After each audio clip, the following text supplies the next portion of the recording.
Hi everyone, it is Fitz with your daily delivery. Hope you're doing well. I am good. We've got all of our coverage ready to go for game day. The walkthrough with Monty Spiller and Cole Carmody drops on the YouTube machine at 10 a.m., releases after that premiere at 11 over at GPC. Kickoff, 2:30 p.m. at the Bill, K-State and TCU. And let's get into why this game's important, why K-State needs to win it, and who needs to step up. I need you to step up, though, let's be honest. If you're just lingering around here with no subscription to this channel, why do you hurt me? Please subscribe to the YouTube channel. We're closing in on 17K. It's free. Get her done. Get her done. I don't know why I suddenly became the cable guy.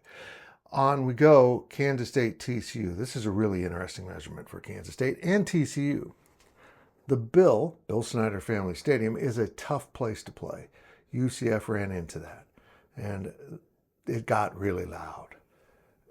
TCU seems to be on the cusp of being a really good team. Not quite there.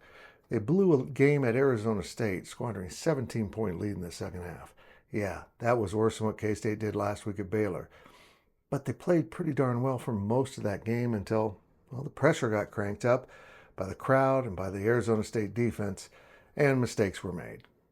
We've all had nights like that. Brian Gilbert has them all the time. But can K-State force that out of the Frogs? Number one, you got to get pressure on Josh Hoover. You got to make him uncomfortable and not let him run around and get away from you, which K-State has not been good about this year.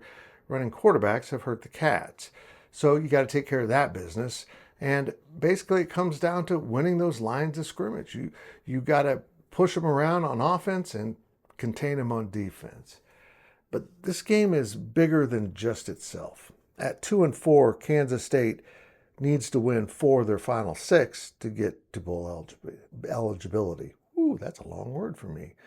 And you know what? I don't think they're going to do it. I don't. And they won't do it if they lose this one.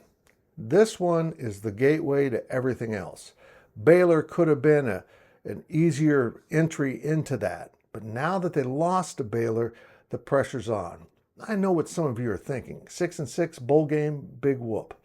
But it gives you more practices at the end of the season. And let's be honest, we'll probably see a lot of players depart via the portal in the offseason. Maybe some significant players if the season doesn't go well.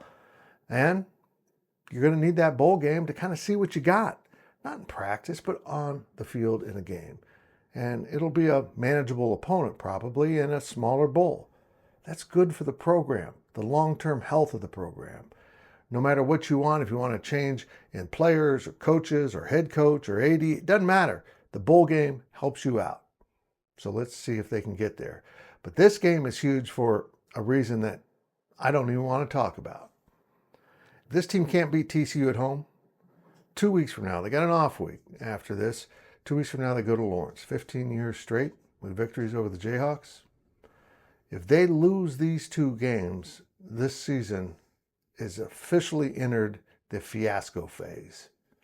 And I don't think this team is a fiasco. They should be better than their record, but they're not. As I said earlier in the week, they are 2-4 because they don't win the close games. This one will be close. K-State has to win it. We'll see. The pressure's on the fans, the players, the coaches. Let's see what comes of this day. And you know what? If they don't lose, it's not the end, or if they don't win, it's not the end of the world. It's just not. But it would suck.